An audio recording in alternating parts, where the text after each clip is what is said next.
Pentagon and sweeping changes coming. President Trump moving quickly, expected to sign several new executive actions, one calling for an Iron Dome missile defense system for the U.S., similar to what Israel has. And it comes as newly confirmed Defense Secretary Pete Hegseth arrives at the Pentagon for the first time, greeted by America's top general. Secretary Hegseth was asked, with the general standing right there, will he fire him, as Hegseth has suggested? Here's Jonathan Karl tonight.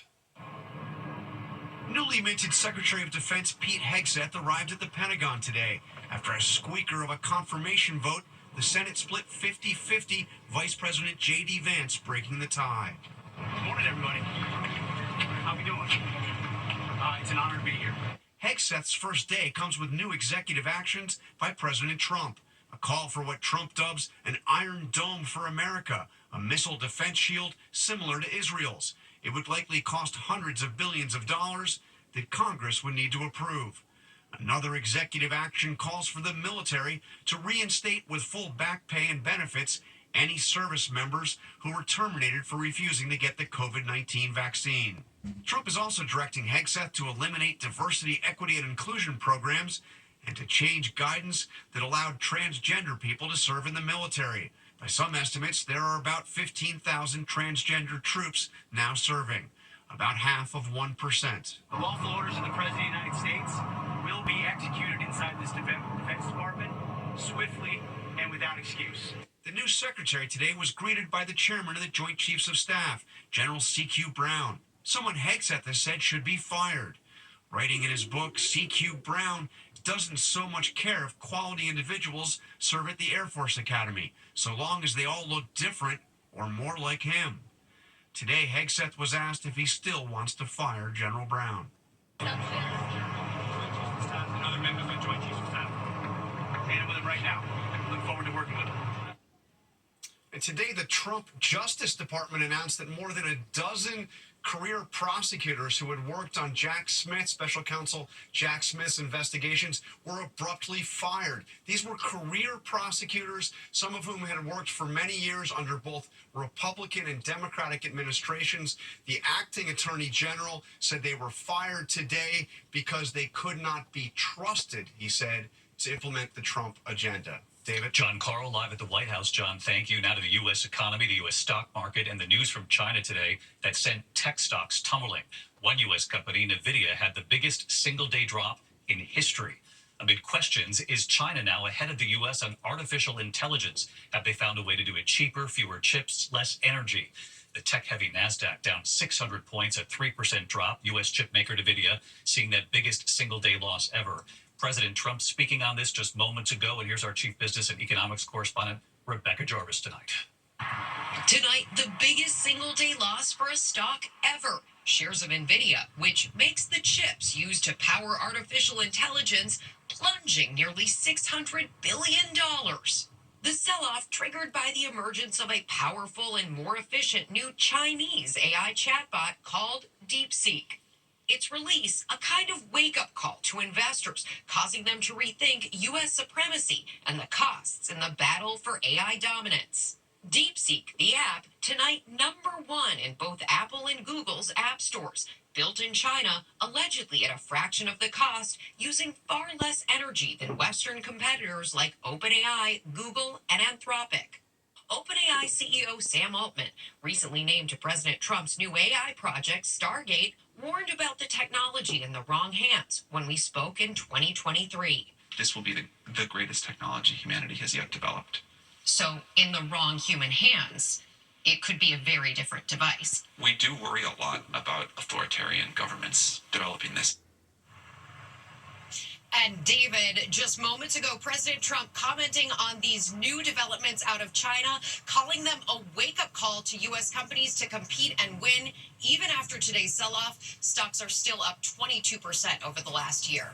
David? Rebecca Jarvis on the economy tonight. Rebecca, thank you. Now to this rare strain of bird flu that's now been discovered here in the U.S., where it's been detected, with egg prices already skyrocketing, and new questions tonight about how quickly Americans are actually getting the information on bird flu that they need. Here's Ariel Reshef on that. Tonight, as a fast-moving bird flu outbreak sends egg prices skyrocketing. $14.99 for eggs?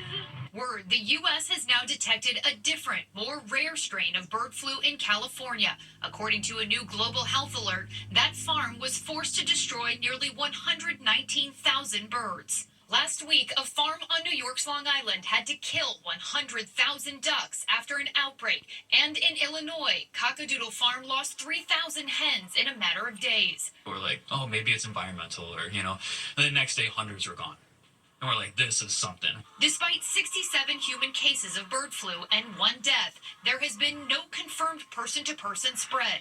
Just days after Donald Trump took office, there are questions about missing updates on bird flu.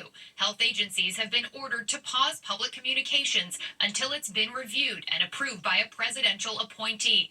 Former White House COVID response coordinator Dr. Ashish Jha is urging the new administration to take bird flu seriously. The biggest lesson from COVID is if you get on top of things early, if you do surveillance, if you do testing, it doesn't have to be disruptive. And that is what I'm worried we're going to make the same set of mistakes. And David, multiple sources tell ABC News that a new report on bird flu was among those that was not released by the CDC last week because of that communications freeze. David? Ariel Reshef tonight. Ariel, thank you. We're also watching a major storm system moving across the country tonight after bringing rain to California. What's coming to Texas and to the Northeast? The same system dropping up to an inch of rain on Southern California, flash flooding there, mudslides after the fires. Cars stuck on the road. Let's get right to Chief Meteorologist Ginger Zee back with us here on a Monday night to take us through the week ahead. Ginger? Hey, David, Los Angeles had more rain than they've had in 9 months with that weekend rain. Now it's going to twist out of there over Arizona and New Mexico and make its way right across the country. So let's dive in. The mudslide threat doesn't end, by the way, when the rain does. You can still move land days and even weeks after. But look at that thing twist over to Thursday early morning. So it's Wednesday night through Thursday that severe storms blast through Waco, down I-35 to Austin and San Antonio. That flooding threat really into the day Thursday from just east of Dallas to Little Rock and Memphis, and then widespread rain by the weekend right here in the Northeast, where we've got some pretty significant snow deficits. David. Ginger Zee back with us tonight. Ginger, we'll see you first thing in the morning on GMA. Thank you. Tonight, the shaky Israel-Hamas ceasefire. Thank you. Tonight marks the 80th anniversary of the liberation of Auschwitz, and you'll remember we traveled back to Auschwitz with survivors. They were just children when they were liberated, when they were saved. They made a life for themselves here in the U.S., children, grandchildren, and tonight some have gone back, and they've sent us a message about what they're seeing in the world, even right back home here in the U.S. The sun rising this morning over the Auschwitz concentration camp in Poland. It was 80 years ago today, survivors were liberated, many of them children, and every year fewer and fewer of them are still with us. It was 5 years ago we traveled back with survivors who made a life for themselves here in the U.S., among them Tova Friedman. Tova. Hi. We will never forget what Tova told us right there at Auschwitz, why she went back after 6 million Jews were killed in the Holocaust, more than 1 million at this camp. That we didn't forget them. That I remember the little girl going into the crematorium, and she wouldn't come back, that I played with. You remember them? You know, we remember. That's what it is. We remember. I remember walking in cold. It was Tova who wanted to go back to the crematorium. She wanted to offer a prayer that day to those who did not get to leave like she did. Tonight, she's now 86 and back in Poland. This time, world leaders listening to her story. Ukraine's President Zelensky, King Charles, all there today, as survivors, including Tova, urge the world not to forget. We will never, never, ever allow history to repeat itself. The time is short. The task is great. We may not be able to complete it, but we have an obligation to start. Thank you. And on this Holocaust Remembrance Day, Tova sending us this message from overseas. You and I, David, we walked together into a crematorium that was still left. In a year from now, in 2 years from now, in 5 years from now, there'll be nobody who will have the memory, who will be a witness. So I see my role as a witness. telling us she is concerned over what she is seeing, the anti-Semitism here in the U.S. and around the world. Anti-Semitism is rampant. The world has become isolated. People have become isolated from each other. And yet, the hatred has increased.